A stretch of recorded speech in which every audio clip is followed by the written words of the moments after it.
All right, guys, welcome back into another episode to the Show We Go Baseball podcast. Today's episode, we're dipping into the Minnesota Twins system. We have pitcher CJ Culpepper on.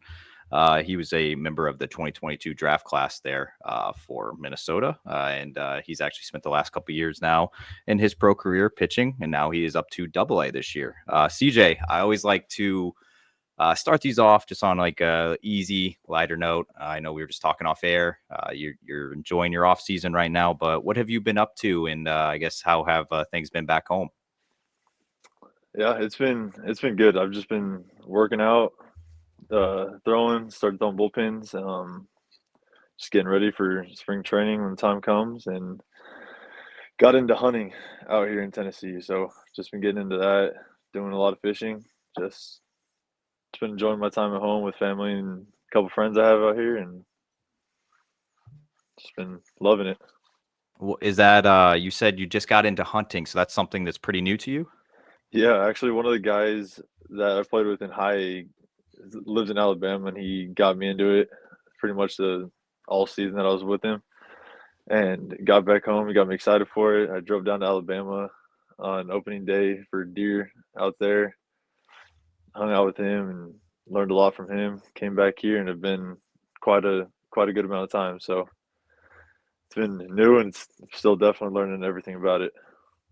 What was the biggest moment where you were kind of like, okay, I actually think I enjoy this, and I guess what got you over the hump?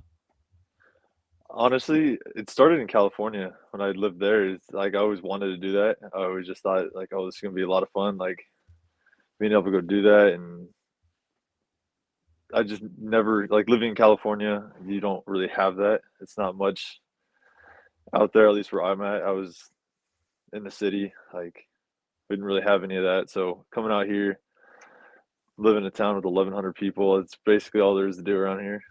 So I think just having that around, having the people that do it, I think that's what kind of got me over the hump. Listen, I think Tennessee, by the way, is one of the most underrated states out there. I have a running power ranking of every state I've ever visited, and Tennessee is I think they're number 3 on my list right now. Oh yeah, It's up there. So yeah, it's I'm loving it. a lot to see out there, man. So many things Oh to yeah. do. Everybody just thinks it's just Nashville. I'm like, no, no, no, no. It's Mm-mm. way more than Nashville. Yep, I'm on the other side of the state. Okay. Smoky Mountains are incredible. It's Oh always yeah. fun driving through there. Oh yeah. Um, All right, so I kind of wanted to talk about just a little bit about your 2024 that you just had.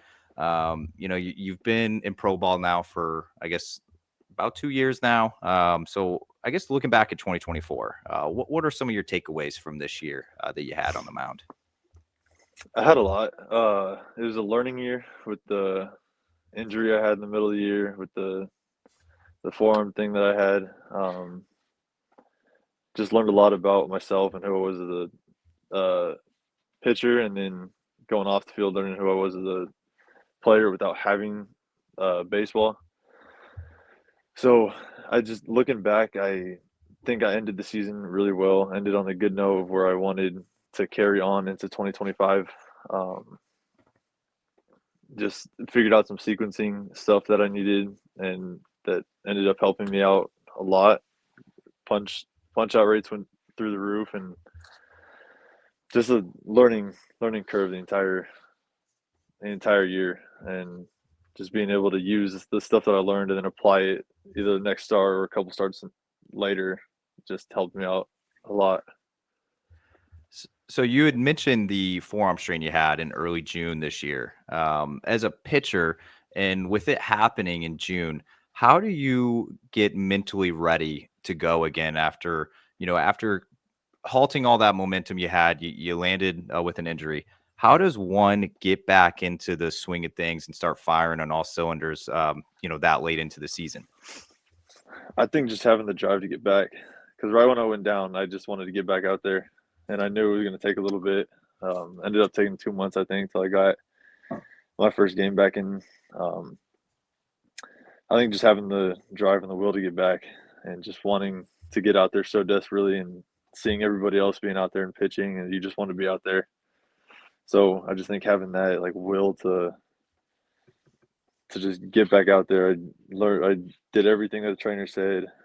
Was open communication with everybody around. So, and it was the tough part of the season because right in the middle, we were just started figuring stuff out, and then it went down for 2 months, and then just had to figure it all back out again. Well, something obviously clicked because you split time this year between high A and you made it up to double A Wichita. What kind of things did you notice about your jump in going up to Wichita, and whether it's just the way that the players went about it, it's the way batters were attacking the balls in the zone, or like what kind of things were you noticing about double A whenever you pitched up there? I think the biggest thing that I noticed was that they know the zone really well. They know when a ball's out of the zone and when it's in the zone. They'll still expand every once in a while. You just have to kind of know when they're going to. Um, it's just a game. Like you're trying to get them out. They're trying to get a hit, so you're just trying to mess with their head. And once I figured that part out and figured out that I have 6 pitches, like I can use all of them, like for my advantage. And I think that was the biggest difference was they just know the zone a lot better and they're just more disciplined than they were in high. I read a few different outlets on their scouting reports on you, and I guess just what you bring to the table. And I noticed there was a common trend was about your pitch arsenal and about how many different pitches you throw. And I actually just read one earlier that was like, I think he throws 5, I think he throws 6, he might throw 7. Kind of lost track. Well, I guess can you just help me with what the number of pitches are, and I guess how it came to such a rich arsenal that you have? Yeah, well, so it started in college. I just had my sophomore year had 2 pitches, and then it went to 4 my junior year. Got drafted, and then it was after a start in where were we? Front of the Pirates, low A. We It was after one of my starts. I was like, I'm gonna try something. So then I just started throwing this cutter thing, and it started working really well. So like, oh, this is cool. And then that just took off. And then at some point this year, we were actually trying to get 7 pitches, but it the 2 of the pitches kind of blended in with each other. So we're like, all right, we're not doing that anymore. So we just went back down to 6, and now I have fastball, my four seam, and my sinker, changeup, slider, sweeper, and then a curveball. What I guess like Yeah. I was gonna say because like I was reading one of your scouting report. I was going over like it had like a sweepy break to it. We laugh because with the Red Sox organization, we do a lot of Red Sox content, and it's every arm throws a sweeper. So it's interesting to hear how different organizations what they value, what they because obviously with the Sox, everything is their fastballs is second, and it's all the other off speed pitches. So sorry, Andrew, go ahead. No, I was just gonna ask, like, how does one carry that many pitches that you feel confident enough in to just throw night in and I guess every start? Like, how did you come to how did it get to 6 pitches? Where you just kind of like, Yeah. okay, I honed my stuff with these 3. It's okay, I feel comfortable adding a 4th and adding a 5th, and I guess how has that happened over the years? It's pretty much just that. I got comfortable with the pitches I was throwing, and then I would be watching like a game or something. Like we were on the road this year, and it was while I was injured. Actually, we were getting food, and I was watching the Orioles. I was watching Corbin Burns throw, and they showed like a slow motion video of his cutter.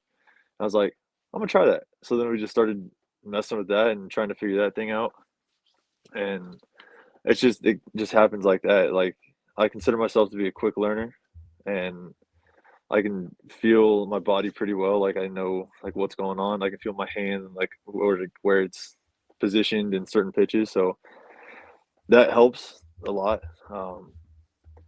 Just trying it, not being scared to Okay. try it.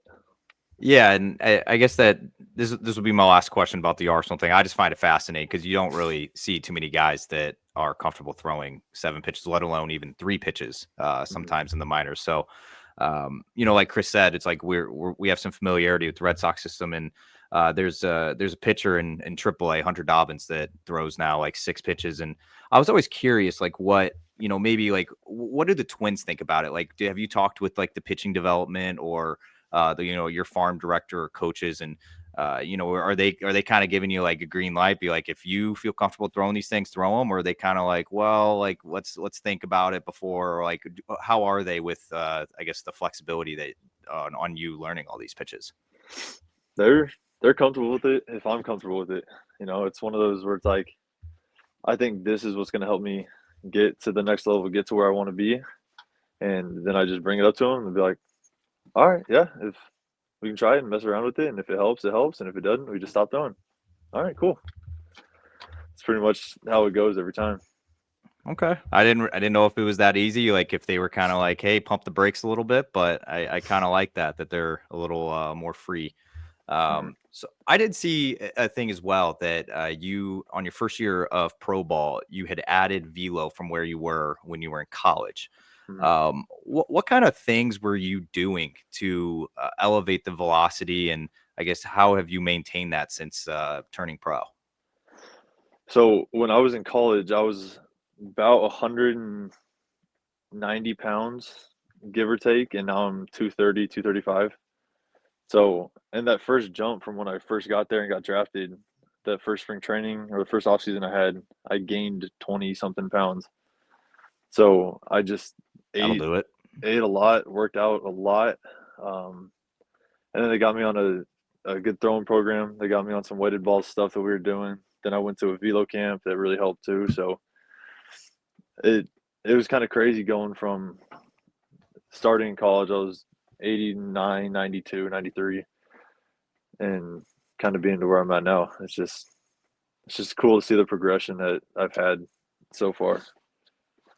Yeah, it obviously has paid off. You had a pretty good year. I mean, with the minus the injury, I feel like you even would be in a better spot than you ended up. But that kind of leads me now. Obviously getting a taste of Double A. You're only 2 calls away from the majors, and I feel like you have a pretty big spring training coming up in 2025 for you. What kind of things are you looking forward to the most about this upcoming spring training? Just all of it. Just getting back with the guys again, and just putting in the work, showing them the work that I've put in the off season, and just going from there. Try to take it one day at a time, especially out there. Like if you try to think too far in advance, you kind of just lose sight of what you're doing the day that whatever you're doing. So I try to just take it day by day, and whatever's going to happen is going to happen. So I try to just look at it that way, especially when it comes to like the big league side and everything. So how often do you stay in contact with the team? I know there's like a period where, you guys don't really talk much to the org, but like when you do, like how often are you in contact with it? Like, what does that conversation kind of look like? What are they looking for, and what are you trying to provide to them before getting to camp? they would do like check-ins, and they kind of just they just see how everything's going, how we're feeling. And then if I am feeling comfortable and like telling them like, well, I am comfortable. I get comfortable and I tell them like, yeah, I'm working on this, this, and this, and I'm excited about this spring training. They're like, all right, cool. And they would say they're so excited to see it. So that's pretty much how that goes. Yeah, if I need anything, I reach out. If they need anything, they reach out. And right now it's the dead period, so we can't talk to them. But it's like a month and a half or so that we can't talk to them. So have to do all of our stuff before that. So like when you guys go and have those, do the Twins have something to where, you have your own like individual development plan? Like, obviously, you want to do in the off season. Nobody knows what you need to do more than yourself and how your arm's going to feel in your body, things like that. But do you have a conversation before the year ends and say that, okay, this is our development plan for you this off season, and we want to, check these boxes before going into it? Or is it pretty much kind of like what you said? It's, hey, I want to do these things. I want to try it out. And then, hey, all right, show us and let's take a look at it. Yeah, they tell us, they say like what they think that's going to help, and they'll give like their opinion on how it's going to help. So then I'll try that, and then I'll try a couple other things, like just to see what's gonna help. I can't do like multiple things at one time because if I do that, then I don't know which one is helping, which one's Sure. not helping. So they give me like kind of like a baseline, and then give me like what they think is gonna really help, and then go from there. I use their stuff, and I've been training at 108 out here, 108 Performance. So I've been doing a lot of stuff there, and it's all been helping a lot. So I'm excited. All right, I'm shooting now to life before pro ball here. All right. Kind of switching lanes here. You grew up in California, Mm-hmm. a suburb of Los Angeles. How was it? I guess just growing up out there, and even obviously it's a hotbed for baseball and football and quite a few other sports. But what was it like growing up out there? And I guess the sports scene, just going to high school, near such a big city like LA. Yeah, so we were 40 miles east of LA, in a town called Rancho Cucamonga. Say town, it's a city. Um, it was fun growing up. I uh, played with a lot of good players growing up. We played against like guys like Tyler Freeman, who's in the big leagues now with the Guardians. Like we just had dudes like that all the time that we'd play, and every time we'd play someone like that, everyone would be like, "Oh my gosh, that's him!" And then just stuff like that. Same thing with college. Went to California Baptist. It was the same way. And we'd go play all these guys, and it's cool to see and cool to hear. Um, and then in high school, which is kind of cool. Like I went to school with CJ Stroud. Like he went to my high school. Like same time? Yeah, he was there. He was a junior when I was a senior, so he was there for 3 of the years. Your football team must have been pretty good. Oh yeah. What was crazy too is when he was my junior year, he wasn't a starter. So his sophomore year, he wasn't a starter, and then he was his junior and senior year, which is we were pretty good. Yeah, that's incredible. Yeah. That I was not expecting CJ Stroud. I didn't know CJ Stroud was a California guy. That's Mhm. interesting. He chose Ohio State there, but Yeah. so I am gonna take it back to you now here, and I'm even gonna go a little pre high school here. Who got you into baseball? Uh, my dad, because I mean, I picked up bass when I was 2, so I've been kind of doing that stuff ever since. It was like the little tee with the big old bat. I was swinging that thing. I remember one time, I think it was about 2. My grandma had a lemon tree in her backyard, and I grabbed it and chucked it at her window and broke it, just shattered it. So like, all right, well, I know where we're going. So it started when I was 2 years old and just kind of went in. My dad is the main person for that because we'd always grow up going to Angel games and just things like that. We grew up Angels fans, so grew up there going to all those games when Vladdy was there. Uh, favorite guy growing up was Casey Kochman. I don't know if you remember that name. Oh Yep. yeah. Oh, yeah. But I grew up, he was my favorite guy to watch. So yeah, definitely my dad. how'd you gravitate towards him? There was, I'll never forget this because he was hitting, and I went to the game, and he hits a home run, but it hits the top of the fence and then bounces over, and I was like, that's the coolest thing I've ever seen. And then that was that. I was like, he's my new favorite player. But He now was as in a the LaRoche trade when the Red Sox traded Adam LaRoche. Okay. well, Yeah. now as a pitcher, you probably hate that home run the most. Oh my gosh, yes. Yeah, 100%. Okay. I did also see something on you played club ball for the Garcia Parr baseball group. Can you Mhm. kind of talk about what that was like, and I guess your interactions with obviously the Garcia Parra family is a very, with 2 first-round picks in the family, and with their dad also being involved in the game. Like, how was that playing ball there, and I guess what kind of came with that during your time? It was cool. So how it worked, it was like, especially like where we had like it was Garcia Park baseball, but it was like a California area. So it was kind of like where we were. I was on there just for like the weekends or whatever. And then we went to Jupiter, Florida and played on the team out there with Garcia Parra. So It was cool. He was a good dude. I was probably 15, 16 around the time that we went out there. So, like Kevin Parada was on my team. A couple other guys that can't really name off the top of my head, but I think they're playing pro ball now. So it was cool just seeing all that. We lost to the Canes in that, in like the semifinals of that tournament. So it was a good team for sure. Good program, and I mean they've done well throughout the years. So Yeah, it was and fun. that family's obviously still very loved all over. I know Nomar's out in LA and obviously in Boston as well. He's still loved. But all right, I like showing some love on these things to some alma maters here, and always have to show love to the schools that kind of made you who you are. So what made you choose going to CBU?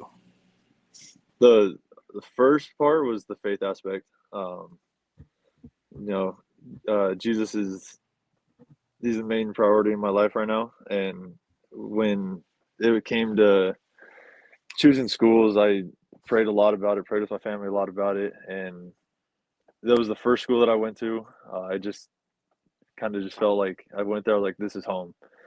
And all of the classes that I was taking all had the faith aspect part of it. And it was just the right fit for me and my family. I was 35, 40 minutes away from home. I would still lived on campus, but I went home every weekend. So it was a cool, it was a great program. I mean, Coach Adcock has done a great job there. He always gets people drafted, and uh, yeah, I think that's the biggest thing, just the faith aspect, and then obviously great baseball program.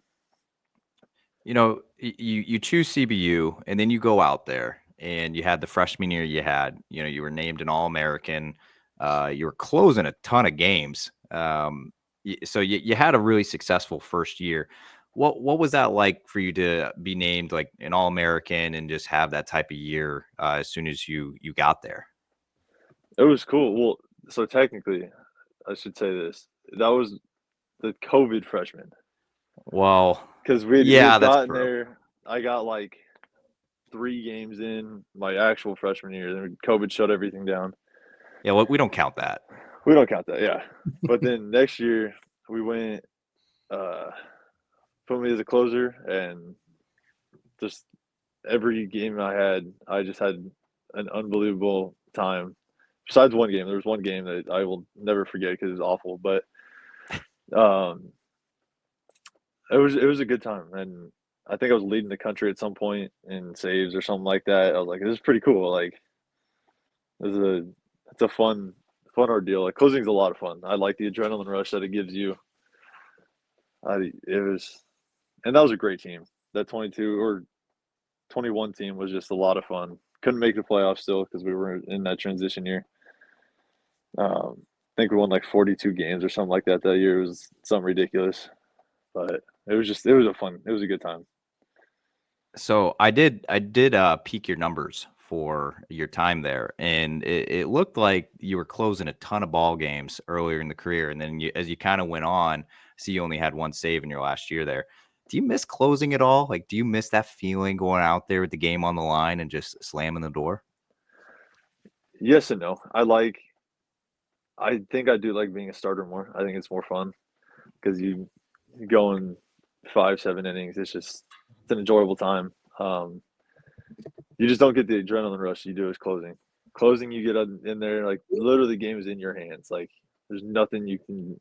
Like, it's just I don't know how to describe it if you've never done it before. It's an unreal feeling, and it's just you get that final out. You strike the dude out to end the game, and it's just like this is awesome.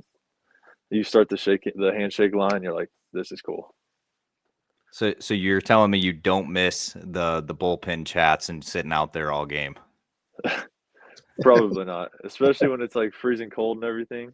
Nah, I Okay. like having the dugout closer and have the little enclosed space for the heat. Okay. Well, I don't blame you there. And I was always curious too because I always like to joke. Obviously we've had a lot of pitchers on this show and kind of gotten to know a lot of guys that were relievers, starters, and I always kind of joke the guys that always end up turning into the closers just have like a, they're just like I don't know, there's just like wiring in their brain. They're just like they're just psychopaths when they're on the mound, and it's like you got to be a psycho to be a closer. That's just my opinion. Just seeing some of these guys that are doing it these days. So it is always interesting to hear like, oh, well, you were a closer once, but you like starting more. But all right, so I got one more question here, kind of in the life before pro ball here. You had some time on Cape Cod in the Cape Cod League, which is always a lot of people's favorite stop before they get to pro ball. Can you tell me about how your experience was out on the Cape? It was amazing. That place, that was probably one of the most fun times I've had playing baseball.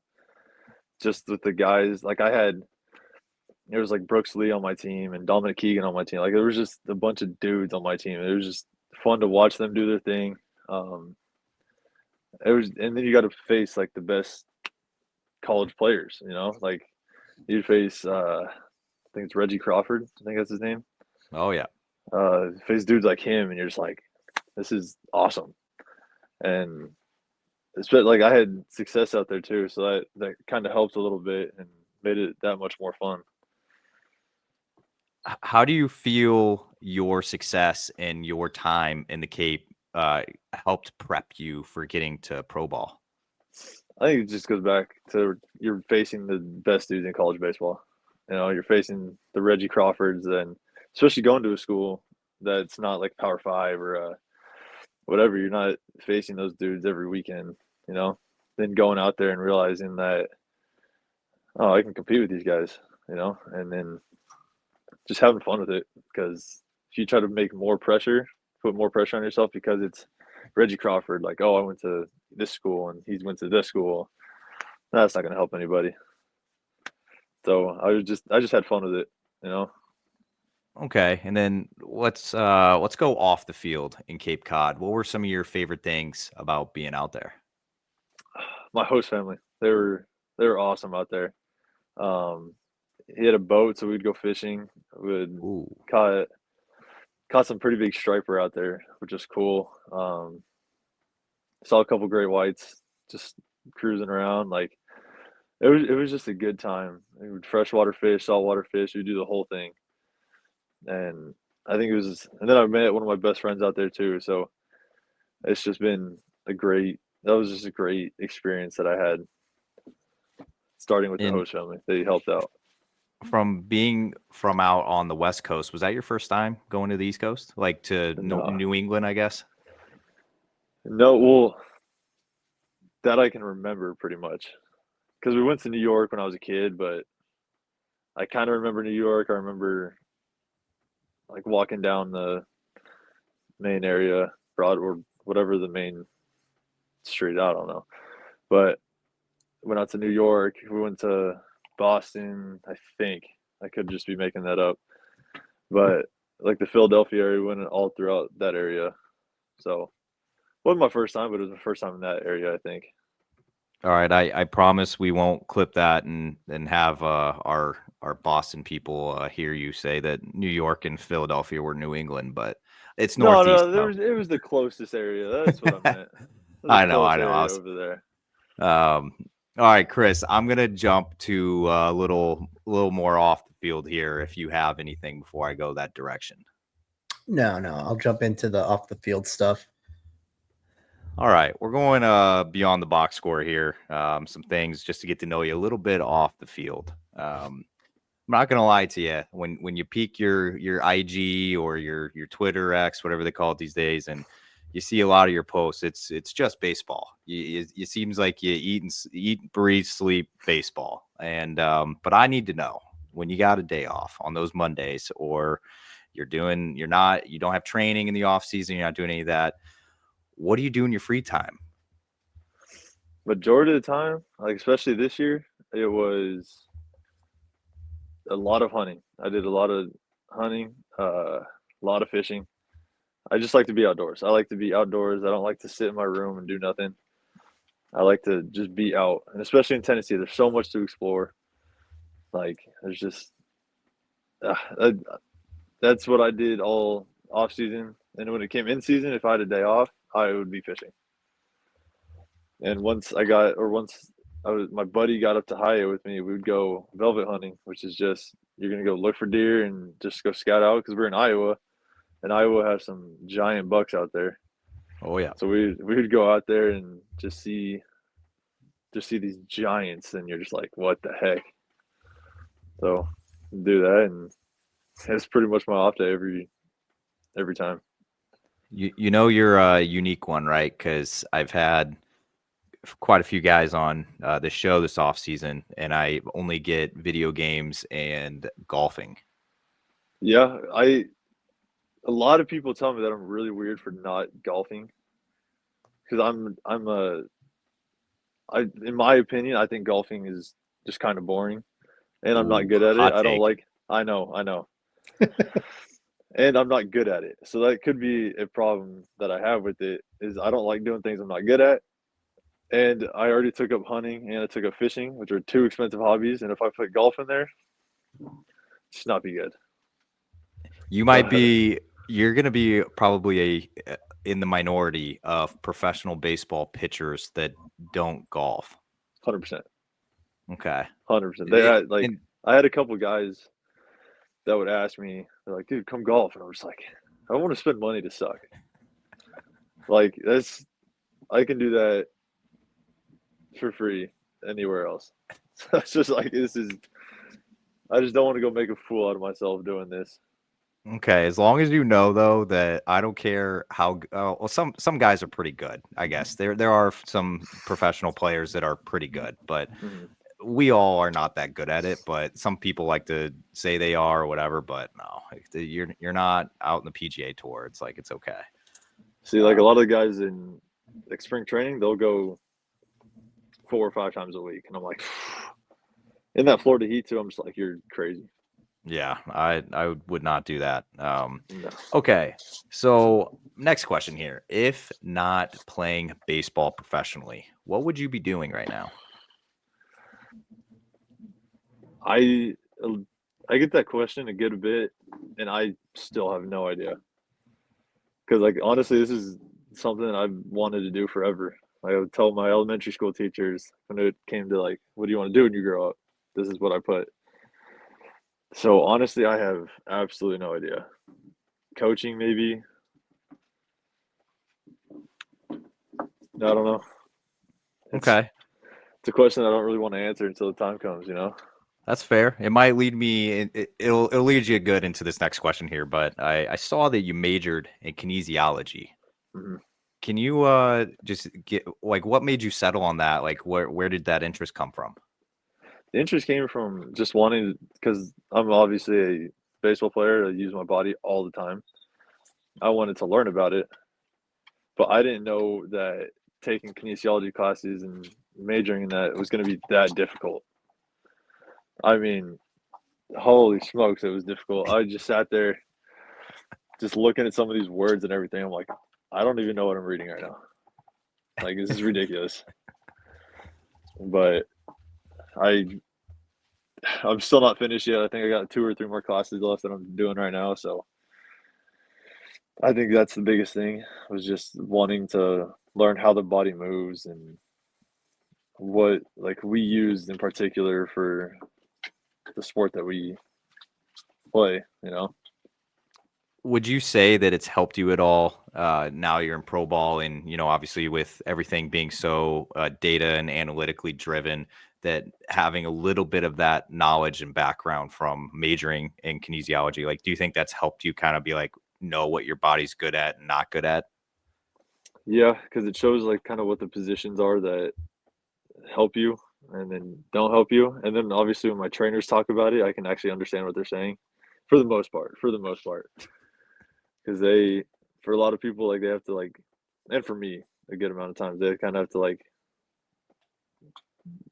say it differently than they would to like another trainer or something. So like I tell them like, hey, I understand what you're saying, and then they can talk normal and just kind of using that for that part.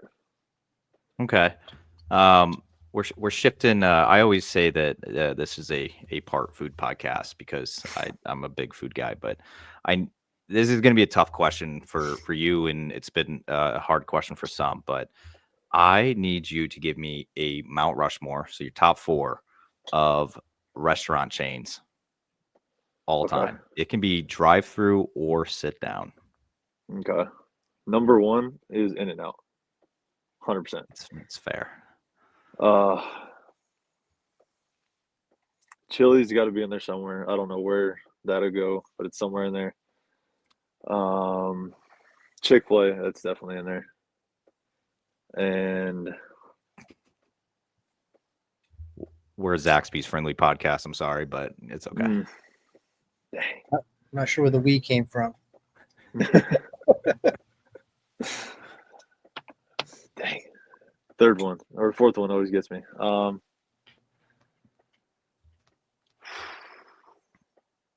have no idea. You're missing a good one right now that has been on a lot of people's. What is it? It's the good old Texas Roadhouse has been up there quite a bit. That's a good one. That's a good one. I don't want to give you one of your Mount Rushmores, though. You got to come up with that yourself. I'm trying to think. You got a fast food place that you like hitting up, either while it's down in Fort Myers. It's like, ooh, like I can go for that. Like if it's PDQ, if it's something like that, like I guess Panda Express. I go to Panda a lot. it's good, man. All right, I'll we'll take put that. Panda on there. Panda's in mine as well, so I will accept that one. There we All go. right, so you gave me already your favorite player growing up was Casey Kochman. But let's go outside of baseball here. Who was like your favorite athlete outside of baseball? Outside of baseball, that one's tough because I didn't really grow up watching anything else other than baseball. Like my dad, he didn't grow up watching football or basketball or anything. So I guess once I got more into my faith, it kind of became Tim Tebow, and because he was obviously really big into his faith, and he was obviously a really good athlete growing up for me. So I guess I would probably say that, even though I didn't watch football or anything like that. Hey, Tim Tebow, man, Heisman winner, incredible. I mean, one of my favorite college athletes outside of Reggie Bush, maybe might be my favorite college athlete I've ever watched on the field. Yeah. Other than Drew Lock, because that's my Mizzou guy. All right, Chris, I'm going to our last segment here. Do you have anything before I get there? Yeah, I wanted to because we were mentioning a little bit, just again get to know you. I noticed some of your pictures. You have a tattoo that's on your arm. Is that the only? Well, first off, like, what's your tattoo? Is that the only one that you have, and do you have an interest in getting more? Oh yeah, I'm actually getting one in 11 days because I'm traveling back home to back to California. We're going to go see my mom's parents for Christmas. We do like a Christmas Eve type deal every year. So we're going back, and I got my tattoo guy out there, and I'm getting a giant lion on my left chest, and it's going to connect to my other tattoos. So I'm excited because I got there's a cross right here, and then like clouds everywhere, then like the praying hands, and then a staircase that goes up to the cross. So then we're just adding a line right here, and probably be my last one for a Is there little any bit. like any symbol, like anything behind why the lion is just something that looks really cool? I'm always intrigued because, like, there's a lot of guys, especially covering the teams. Everybody has their reasons why they get tattoos. Some just get it for the sake of getting it, and then hearing about, now, what you have, and then like a little bit of your backstory. You talking about how religion is so important to you. Just curious, does the lion mean anything? Is that a sort of symbol? Yeah. Oh, it's like the Lion of Judah. It's like the Lion and the Lamb story. How the lion is like the courageous and fierce warrior, and like that's God, and he's also the lamb who was slain. So that's kind of what that represents. And this, like the left side of my body is basically going to be like my left arm, and my chest will be like my faith arm. And then my dad has a bunch of tattoos that has like a memorial of like his mom and dad and how it's just how it's going to be. So I think I'm going to do that on my right arm when I'm done playing. Well, I'm glad he asked you about the tattoos. It always is cool to hear about the meaning behind this, but that also it leads me to another one before I hit this last segment here. I gotta know about the hair. I gotta know a little bit about the lettuce you got going on. When's the last time? How often do you have to get haircuts? Well, so it's actually funny because I'm a very like I shouldn't say this, but I'm a superstitious guy. I feel like a lot of baseball players are. So especially last year, I only got my haircut one time, and it was in Florida. Then I went back to Florida and got my haircut by the same person. So I was like, okay. So then I had to go. We were playing in Frisco, Texas this year. I was like, all right, it's way too long. So I went to some random place and got my hair chopped a little bit. But I kind of just let it flow, just Okay. let it go, do its thing. What's the can you give me the best hair care tip you've ever received? I honestly haven't really got a tip for it. Well, what do you Like, have for the people then? I don't know because like I rinse it out pretty much every day, but I wash it like twice a week. Like apparently that's what you're supposed to do with long hair, so I just follow that. But everybody seems to like it. Every announcer that I've ever heard or my parents have talked about, they always say something about my hair. So I'm like, all right, well, I can't go anywhere anytime soon, I guess. It's such a thing because I will always remember Noah Syndergaard when he was kind of coming I up with was the going to say Mets. that. Yeah. It was always about the hair, man. It was like you couldn't talk about Noah Syndergaard when he was coming up with the Mets without talking about the hair. I was this was a thing, man. I don't know. I just had to ask and know if you had like any what your treatment or any of that, your hair care treatment and all that. I don't know. I know some guys do. I mean, he's a little bit shorter because like Noah, I think is like 6'6", I think 6'6". Yeah, that's fair. Yeah. But blonde hair, you both throw really hard. You know what I mean? Yeah. Blonde hair's flowing, so a little parallel. But Yeah, I should say I didn't copy him. That's I fair. throw that out there. I didn't copy him. I just didn't like short hair, so I just let it keep going. Oh, that's fair. All right, I'm heading into the last segment here. We're getting close on time here. You gave us a ton of your time. It's going to be an easy one. There's no thought to it. It's just going to be a quick answer. You can even I guess justify your answer if you want to. Like I'm all open to it, but it should be just a quick one off the top of your head. I'm going to call it this or that. So I'm going to give you two options. You just pick one, and I'm going to start you off with the easiest one of all time, even though it might be wrong.